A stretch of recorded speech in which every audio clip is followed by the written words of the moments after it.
The warning lights flashed red across the monitoring station.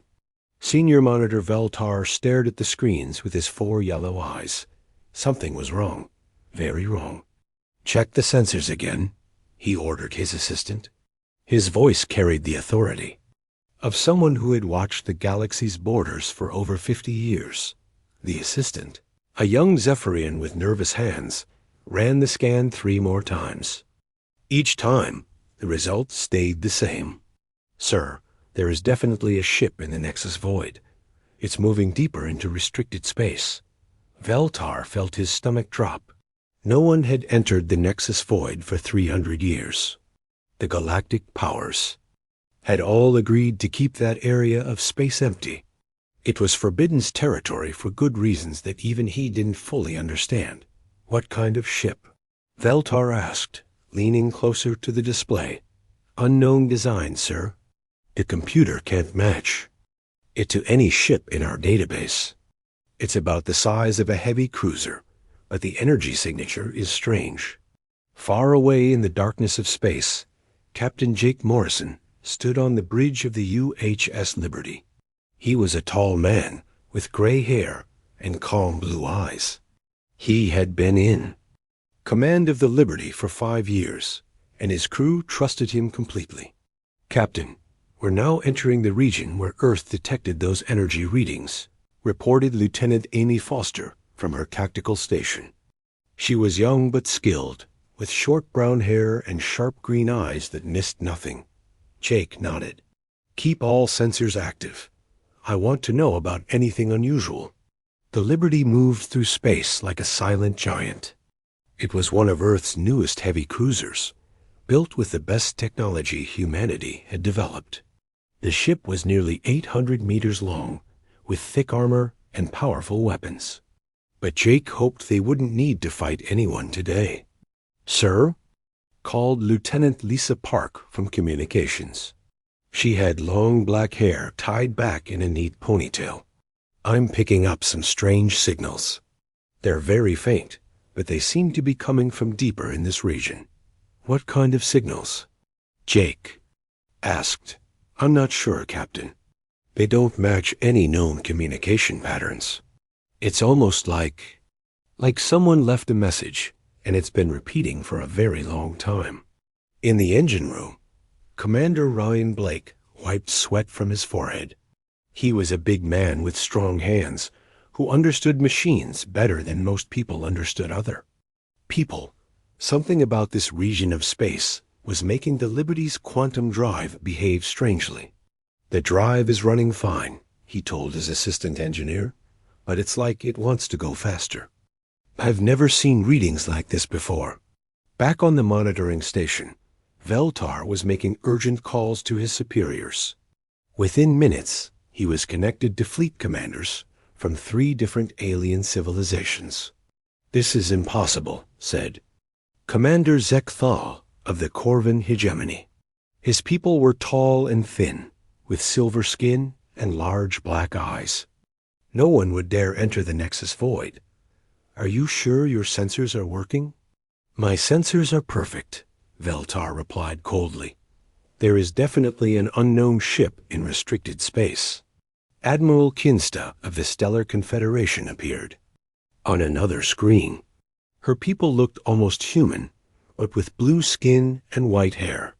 "What species does the ship belong to? I want to know who is foolish enough to violate galactic law." "The ship design is completely unknown," Veltar admitted. "Our computers have no record of this technology." General Morvex of the Zephyrian Empire was the last to join the conversation. He was Veltar's superior, a military leader with scars across his face from many battles. "Send me all the data immediately. I'm dispatching the 5th Fleet to investigate." "My ships are already moving," Admiral Quinsta announced. "The Confederation will not allow this violation to continue. The hegemony claims authority over this matter," Commander Zechthel stated firmly. "Our forces are closest to the Nexus Void." Veltar watched as 3 different alien fleets began racing toward the same destination. This could turn into a disaster very quickly. On the Liberty, Dr. Kevin Chum was studying the strange energy readings from his science station. He was a quiet man who loved puzzles, and this was the biggest puzzle he had ever encountered. "Captain," he called out, "these energy readings are unlike anything in our databases. The pattern suggests some kind of ancient technology, but it's more advanced than anything we've ever seen." Jake frowned. Earth scientists had detected these mysterious energy signatures from their deep space monitoring stations. The readings were so unusual that they had sent the Liberty to investigate. Now they were finding technology that seemed impossible. "How ancient are we talking about?" Jake asked. "Based on the energy decay patterns, I'd estimate at least 10,000 years old, maybe much older." Lieutenant Amy Foster suddenly looked up from her station. "Captain, I'm detecting multiple ships approaching our position. They're coming from 3 different directions." "How many ships?" Jake asked, though he suspected he wouldn't like the answer. Amy's fingers moved quickly across her controls. "Sensors show at least 60 ships, sir, and more are arriving every minute." Lisa Park's communication station started beeping rapidly. "Captain, we're receiving a transmission. Actually, many transmissions. They're all saying the same thing in different languages." "Put it through," Jake ordered. The bridge speakers filled with a mixture of alien voices, all speaking at once. Lisa worked quickly to separate and translate the messages. "They're demanding that we leave immediately," she reported. "They say we're violating galactic law by being in this region. They want us to surrender and withdraw from what they call restricted space." Jake looked around his bridge at his crew. These were good people who trusted him to make the right decisions. They had come here following strange signals from Earth sensors, not knowing they were entering Forbidden's territory. "Do any of these aliens mention what species we are?" Jake asked. Lisa listened carefully to the continuing transmissions. "No, sir. They keep asking who we are and what species we represent. It sounds like they've never heard of humans before." The situation was becoming more dangerous by the minute. Jake knew that his single ship was badly outnumbered. But the Liberty had been sent here to investigate, and they were starting to find answers to questions Earth hadn't even known to ask.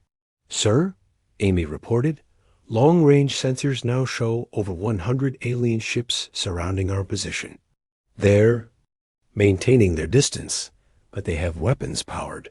Jake made his decision. He would try to solve this peacefully, but he wouldn't abandon their mission without learning what they could about the ancient technology his science officer had detected. "Lisa, open a channel to all the alien ships," he ordered. "Let's see if we can talk our way out of this." Captain Jake Morrison straightened his uniform and walked to the center of his bridge. Around his ship, over 100 alien vessels waited in the darkness of space. This was humanity's first contact with other intelligent species, and Jake knew that everything he said in the next few minutes could change the course of history. "Channel open, sir," reported Lieutenant Lisa Park. Jake took a deep breath. "This is Captain Jake Morrison of the United Human Ship Liberty. We represent the human species from the planet Earth. We were not aware that this region of space was restricted. We came here following energy readings detected by our deep space sensors. We request a peaceful dialogue to resolve this situation." The response came quickly from multiple sources. Commander Zek Thal of the Corvin Hegemony was the first to speak. His translator made his voice sound cold and mechanical. "Unknown species calling itself human. You have violated galactic law by entering the Nexus Void. This region has been forbidden to all lesser species for over 3 centuries. Withdraw immediately or face the consequences. Admiral Quinstow." Voice followed.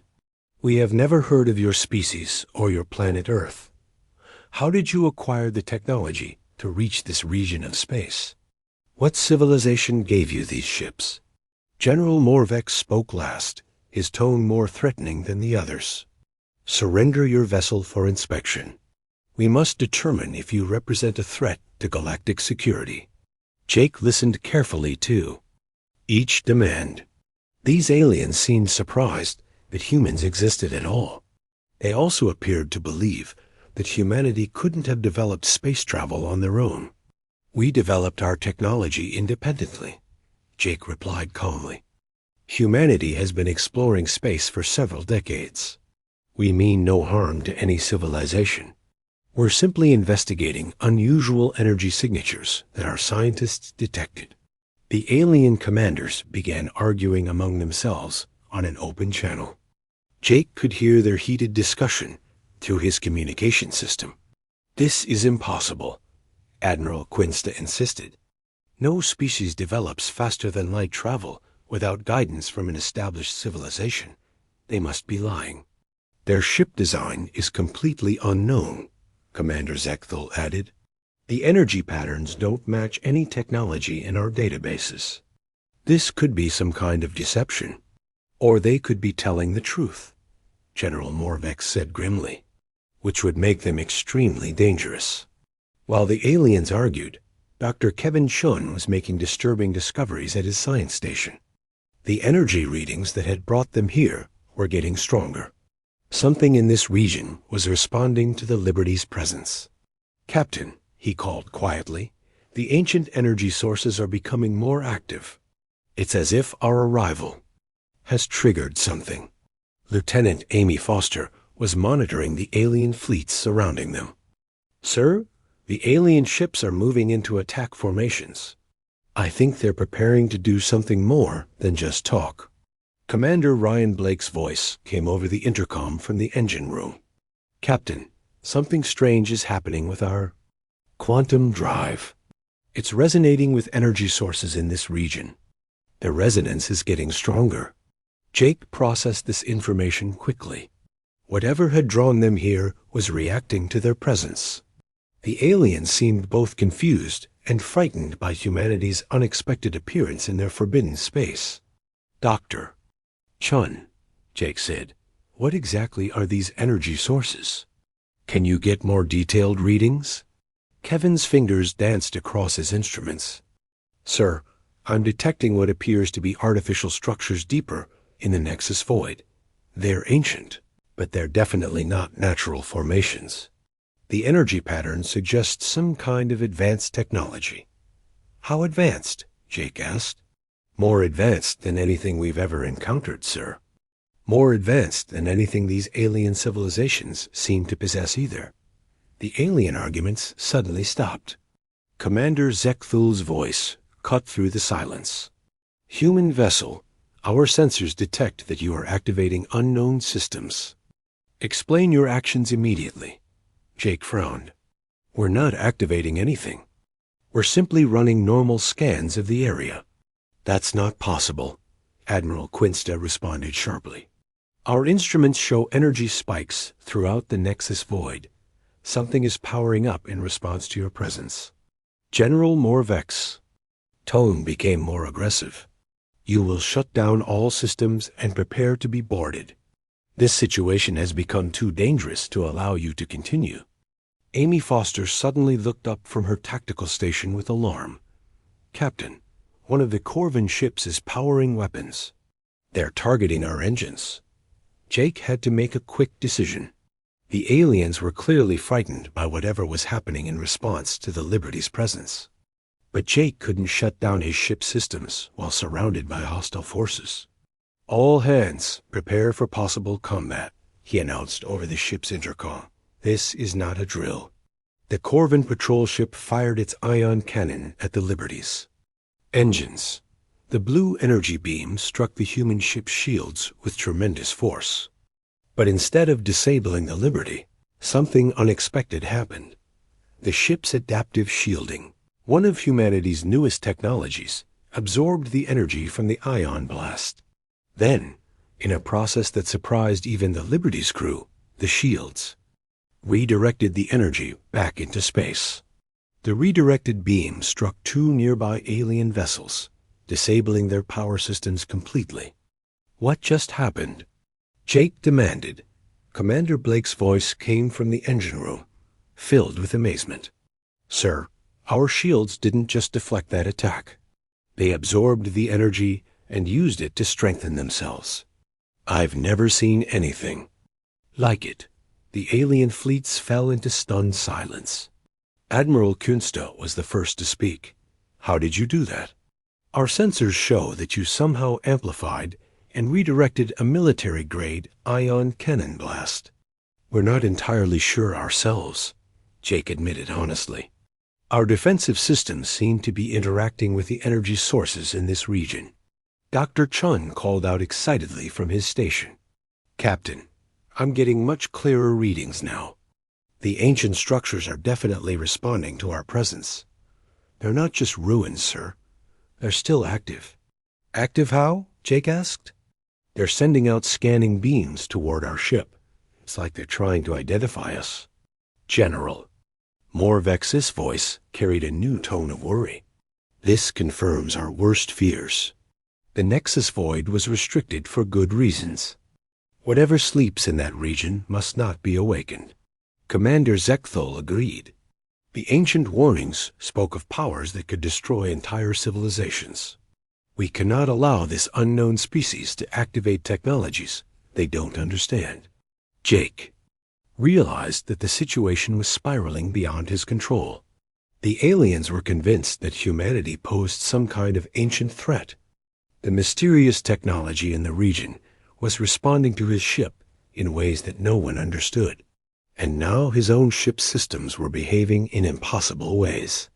All alien vessels, this is Captain Morrison, he transmitted. We're clearly dealing with something none of us fully understand. I propose that we work together to investigate these phenomena safely. Absolutely not, General Morvex replied immediately. Your species will withdraw from this region immediately, or we will force you to leave. Amy Foster's hands moved rapidly across her controls. Captain, the alien fleets are moving closer. Multiple ships are powering weapon systems. Jake looked around his bridge at his crew. They were in an impossible situation, outnumbered by over 100 ships. But they were also the first humans to encounter other intelligent species, and they had a duty to represent their people with honor. Dr. Chun, how long would you need to get detailed scans of those ancient structures? He asked. At least several hours for a complete analysis, sir. Jake made his decision. Lisa, transmit to all alien vessels. Tell them that we need time to understand what's happening here. Explain that we're as surprised by these developments as they are. But even as he spoke, Jake could see more alien ships arriving on his tactical display. The situation was about to get much worse. Dr. Kevin Chun stared at his science station displays in complete amazement. The readings he was getting from the ancient structures deep in the Nexus Void made no sense. The technology was impossibly old, yet it seemed to be more advanced than anything humanity or the alien civilizations possessed. Captain, he called out, his voice filled with excitement and worry. You need to see this. The ancient structures aren't just responding to our presence. They're trying to communicate with us. Jake Morrison walked over to Kevin's station while keeping one eye on the tactical display. Over 150 alien ships now surrounded the Liberty, and more were arriving every hour. What kind of communication? Jake asked. Kevin pointed to his screen.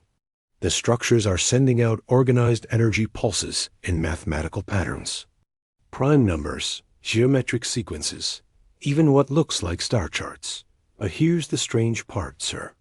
The technology they're using is remarkably similar to our own quantum drive systems. Lieutenant Amy Foster looked up from her tactical station with concern.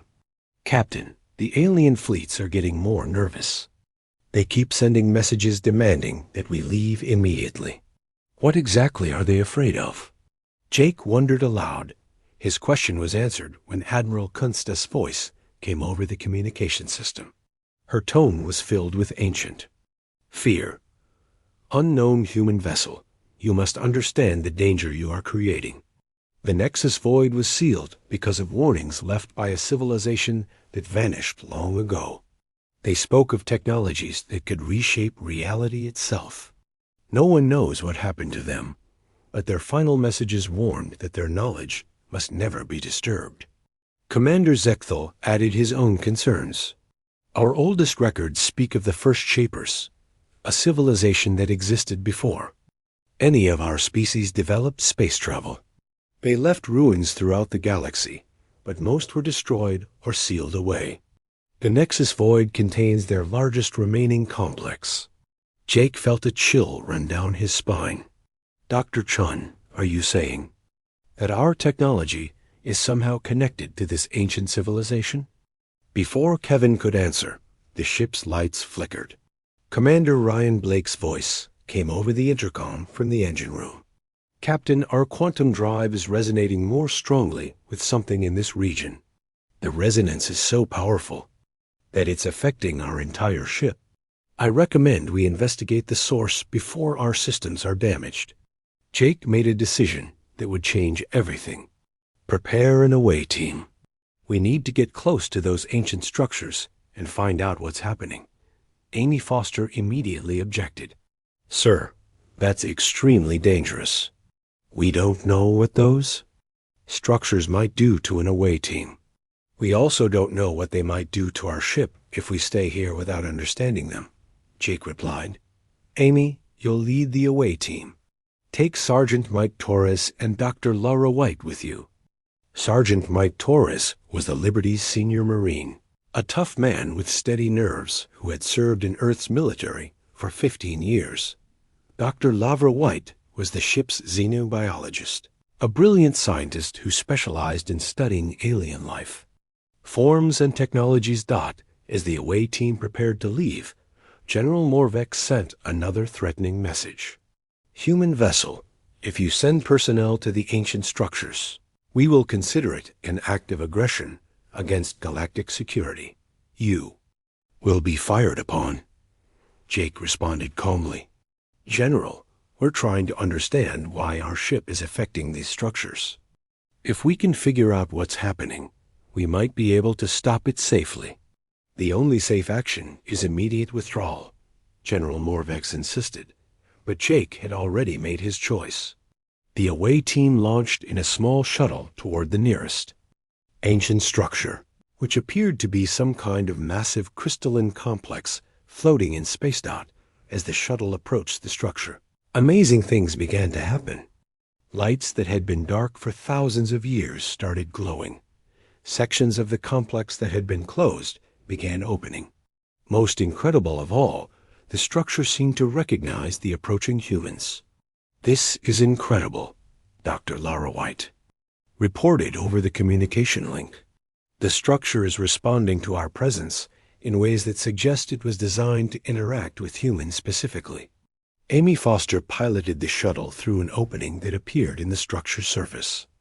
Inside, they found corridors and chambers that looked like they had been built for beings of human size and proportions. Sergeant Torres, are you detecting any threats? Amy asked. Mike Torres checked his instruments carefully. No hostile readings, Lieutenant, but I'm getting some strange energy signatures. It's like the walls themselves are alive somehow. Dr. White was already studying the alien technology that lined the corridors. These aren't just ruins, she announced with growing excitement. This technology is still active. And the design principles are incredibly similar to human engineering concepts. Back on the Liberty, Dr. Chun was analyzing data from the away team's exploration. What he found shook him to his core. Captain, he called out urgently, the away team's scans are showing something impossible. The ancient technology doesn't just resemble our systems.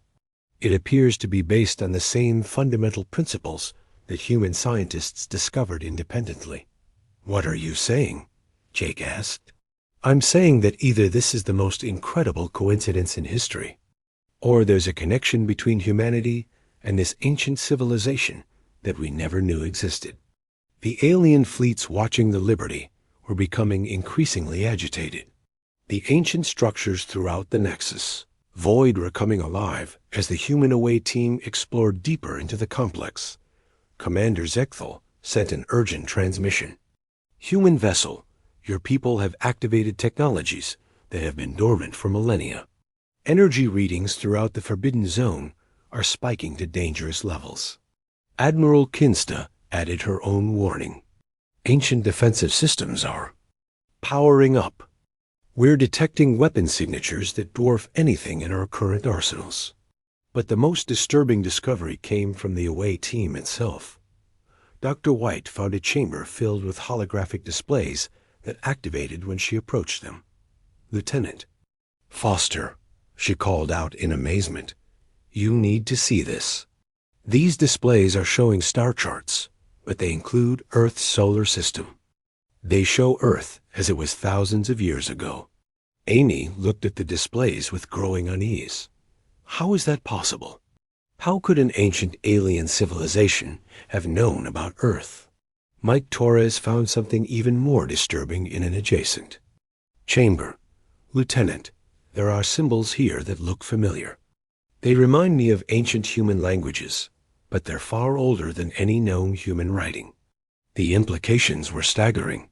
Either this ancient civilization had visited Earth in the distant past, or there was some other connection between humanity and these mysterious first SHAPERS. Dr. White made the final, shocking discovery in the center of the complex.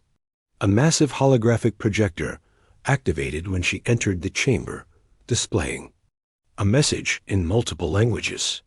Some of the languages were completely unknown, but others were recognizable as ancient human dialects. Amy, she whispered into her communicator, this message is partially in Proto-Indo-European. That's the theoretical ancestor of most human languages. But this complex is thousands of years older than human civilization. Amy Foster felt the weight of cosmic significance settling on her shoulders. What does the message say? Dr. White worked quickly to translate the portions she could understand. It's a welcome message. It says, welcome home, inheritors. Your journey through the stars has brought you back to where it all began. The message continued with information that made the human away team realize they had stumbled into something far more significant than a simple first contact situation. Back on the Liberty, Jake Morrison received the away team's report with growing amazement and concern. The ancient civilization hadn't just known about humanity. They had apparently been involved in human development in some way. But before he could fully process these revelations, General Morvex sent a final ultimatum. Human vessel, you have 30 minutes to withdraw your people and leave this region. If you refuse, the combined fleets will open fire. We cannot allow these ancient technologies to be awakened. Jake looked around his bridge at his crew. They were on the verge of the greatest discovery in human history, but they were also vastly outnumbered by alien forces that saw them as a threat to galactic security. The next decision he made would determine whether humanity's first contact with alien civilizations would end in friendship or war.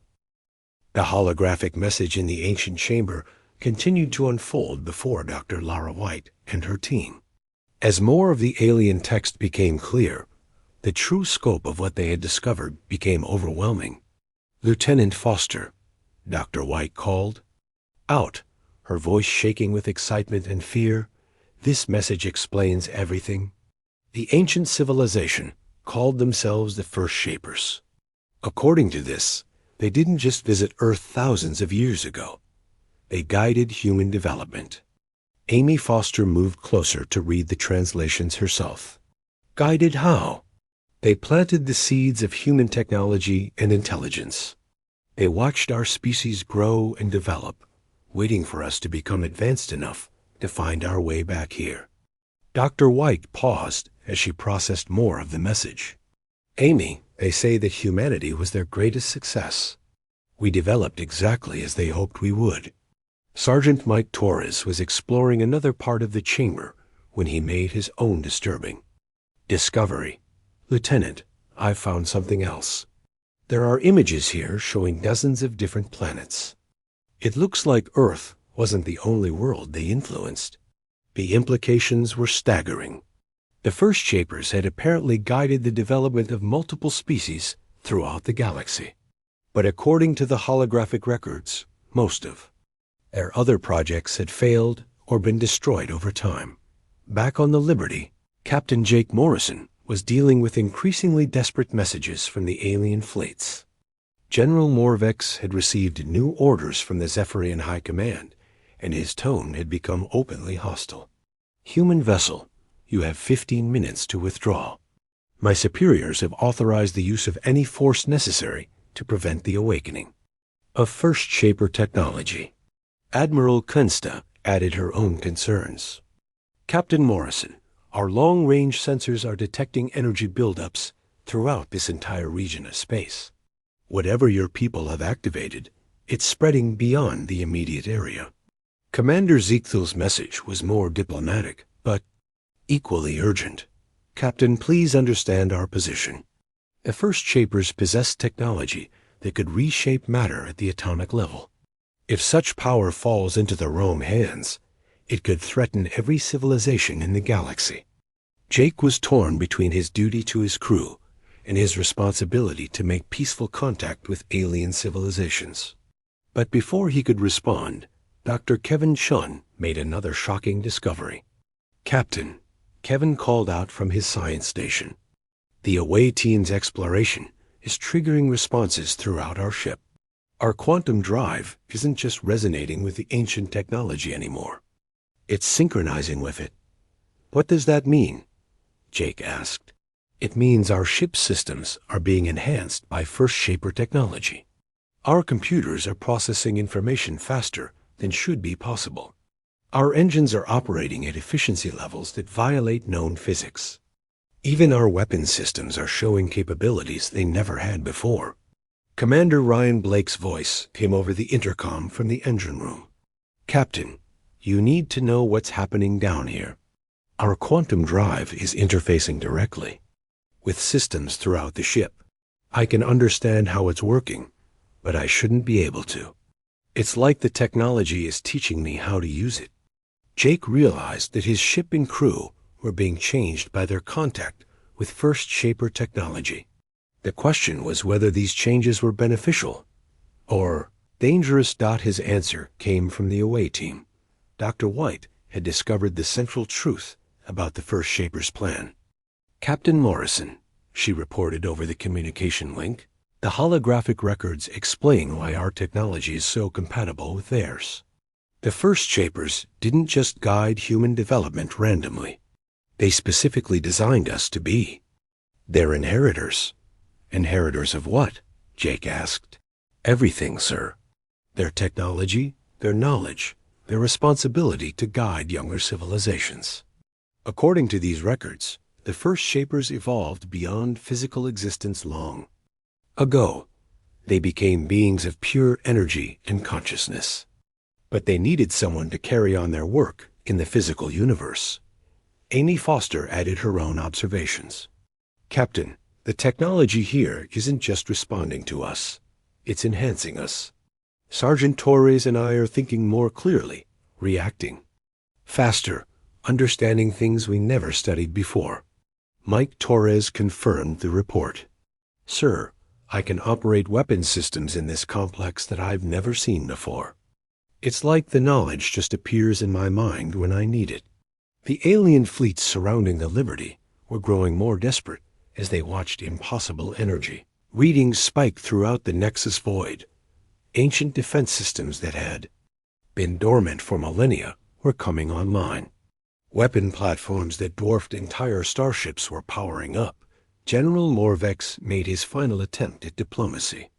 "Captain Morrison, I'm going to explain something that even my own people barely understand. The First Shapers didn't disappear naturally. They were forced to evolve beyond physical existence because their technology became too powerful for any material beings to control safely." "What are you saying?" Jake asked. "I'm saying that if your species truly are their inheritors, then you represent a threat to every other form of life in the galaxy. The first Shaper's final message, preserved in our oldest archives, warned that their successors would have the power to remake reality itself. Admiral Kunsta added her voice to the warning. Captain, our civilizations have spent thousands of years building a stable galactic community. The return of First Shaper technology could destroy everything we've worked to create. Jake found himself facing an impossible choice. The technology they had discovered could benefit all of humanity, potentially solving problems of energy, transportation, and even disease. But the alien civilizations saw humanity's inheritance as an existential threat. Dr. Chun's voice interrupted. His thoughts. Captain, I'm detecting massive energy buildups from all 3 alien fleets. They're preparing to attack. Amy Foster's voice came from the ancient complex. Captain, the first Shaper systems are detecting the alien military preparations. Defensive systems are activating automatically. Jake realized that events were spiraling beyond anyone's control. The ancient technology was designed to protect itself and its inheritors. If the alien fleets attacked, the first Shaper defenses would respond with force that could destroy entire civilizations. All hands prepare for combat, Jake announced over the ship's intercom. This is not a drill. But even as he gave the order, Jake hoped there might still be a way to avoid catastrophe.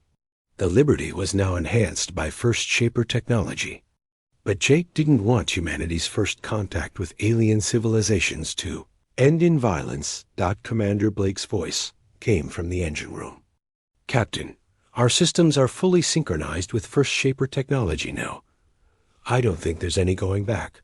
Dr. White's final report from the ancient complex sealed humanity's fate. Captain, I've found the final part of the message. The first Shapers didn't just leave their technology for us to find. They left instructions for what we're supposed to do with it. What kind of instructions? Jake asked. We're supposed to become the guardians of the galaxy, sir. To protect and guide younger civilizations the way the first Shapers once guided us. But first, we have to prove we're worthy of that responsibility. General Morvek's voice cut through the communication channel with finality. Human vessel, you have refused to withdraw. All fleets, open fire. The Battle of Nexus Void was about to begin, and humanity was about to discover just how much the first Shapers had changed them. The Battle of Nexus Void began with the fury of 3 civilizations united in fear. Over 200 alien warships opened fire on the lone human vessel at the same time. Energy beams, plasma torpedoes, and kinetic projectiles filled space around the Liberty, but something impossible happened. The attacks never reached their target. Captain Jake Morrison watched in amazement as his ship seemed to phase in and out of normal space. Weapons fire passed harmlessly through the Liberty as if it wasn't there. When the ship solidified again, it appeared in a completely different location. What just happened? Jake demanded. Commander Ryan Blake's voice came from the engine room, filled with wonder. Sir, the first Shaper technology has completely integrated with our systems. We're not just using their technology anymore. We've become something new. Lieutenant Amy Foster, still exploring the ancient complex with her team, provided the explanation. Captain, the first Shapers left detailed instructions in their final message. Their technology doesn't just enhance those who are worthy. It transforms them into something beyond normal physical limitations. Dr. Kevin Chun was analyzing the impossible readings from his science station. Sir, our ship is now operating on principles that our current science can't explain. We're existing in multiple dimensions simultaneously. We can become solid when we choose to, or phase through matter when we need to. The alien fleets stopped firing in confusion and terror. Their most powerful weapons had no effect on the human ship. General Morvek's voice came over the communication channel, filled with fear. This is exactly what we were afraid of. The humans have awakened power that threatens the natural order of the universe. But Jake Morrison was discovering that the first Shaper inheritance came with more than just advanced technology. It came with wisdom and responsibility that his species had never imagined. Dr. Chun, Jake ordered, scan the alien fleets. I want to know if our defensive actions caused any casualties. Kevin's scan results surprised everyone. Sir, none of the alien ships were damaged. When our shields redirected their weapons' fire, the energy was channeled away from their vessels safely. Amy Foster's voice came from the ancient complex. Captain, the first Shaper systems are designed to defend without destroying. Their technology won't allow us to kill unless we're facing an enemy that cannot be stopped any other way. Jake realized that humanity had been given something far more valuable than superior weapons. They had been given the wisdom to use power responsibly. All alien vessels, Jake transmitted. This is Captain Morrison. We have no desire to harm anyone. Our defensive systems activated automatically to protect us, but they were designed not to cause casualties among your ships. Admiral Kunsta responded first, her voice filled with confusion. How is that possible? Your defensive systems redirected enough energy to destroy entire fleets. Because the beings who created this technology understood something that we're just learning, Jake replied. True strength isn't measured by the ability to destroy, but by the wisdom to protect. Commander Zekthil's tone remained suspicious. What do you intend to do with this power? Will you use it to conquer the galaxy? Jake looked around his bridge. At his crew. These were good people who had been transformed by contact with ancient wisdom. He could see in their eyes that they understood the weight of responsibility that had been placed on their shoulders. We intend to do what the first Shapers intended, Jake announced. We'll use this technology to protect and guide, not to conquer. Dr. Lavra White's voice came from the ancient complex with more revelations. Captain, I've found records of what happened to the first Shapers. They didn't disappear because their technology was too dangerous. They evolved beyond physical existence because they had completed their purpose in the material universe. What purpose? Jake asked. To prepare the way for their successors. To leave behind the knowledge and tools needed to maintain peace and order among the younger civilizations. According to these records, every civilization goes through the same cycle. They develop technology, face the choice between wisdom and destruction, and either transcend or destroy themselves. Sergeant Mike Torres added his own discovery. Sir, there are records here of dozens of species that the first Shapers tried to guide. Most of them chose destruction over wisdom. Humanity is apparently the first species to develop exactly as the first Shapers hoped. Jake felt the weight of cosmic significance settling on his shoulders. Humanity hadn't just stumbled into advanced technology. They had been chosen to inherit the responsibility of protecting and guiding other species through the same dangerous transition. General Morvex, Jake transmitted, I understand your fears. But I want you to understand something about humanity. We've been fighting wars among ourselves for thousands of years. We know the cost of violence. We also know the value of peace. General Morvex's response carried a note of uncertainty. How can we trust a species that has been given power beyond our understanding? Jake made a decision that would reshape galactic politics forever. Dr. Chun, use our enhanced systems to scan the entire Nexus void. I want a complete map of all First Shaper installations. Kevin's enhanced systems provided results in seconds. Sir, there are 17 major installations throughout this region. Most contain technologies for medical research, environmental restoration, and advanced manufacturing. Amy, Jake called to his away team leader, are you finding any weapons manufacturing facilities in your exploration? Amy's response confirmed what Jake had suspected. No, sir. The first Shapers built tools for creation and healing, not destruction. Their military technology was purely defensive. Jake transmitted his findings to all the alien fleets. You can verify our scans with your own sensors. The first Shapers weren't conquerors. They were guardians. And that's what they intended humanity to become. The alien commanders began cautious discussions among themselves. The evidence was overwhelming that the ancient technology was designed for protection rather than destruction. Admiral Kinsta was the first to change her position. Captain Morrison, if what you're saying is true, then perhaps we've misunderstood the purpose of the first Shaper legacy. Commander Zekthal agreed. Reluctantly. Our ancestors' warnings spoke of great danger, but they may have misinterpreted the true nature of that danger. Perhaps they feared change more than they feared destruction. General Morvex remained suspicious, but willing to listen. What exactly are you proposing, Captain? Jake had been thinking about this moment since the away team first discovered the ancient message. I'm proposing that we work together. Humanity will accept the responsibility the first Shapers intended us to bear, but we won't rule over other civilizations. We'll serve as guardians and protectors. Dr. White's voice came from the ancient complex with the final piece of the puzzle. Captain, I've found the first Shapers' ultimate message. They left instructions for establishing a new galactic council, one where all civilizations can work together, with humanity serving as neutral guardians to prevent conflicts between species.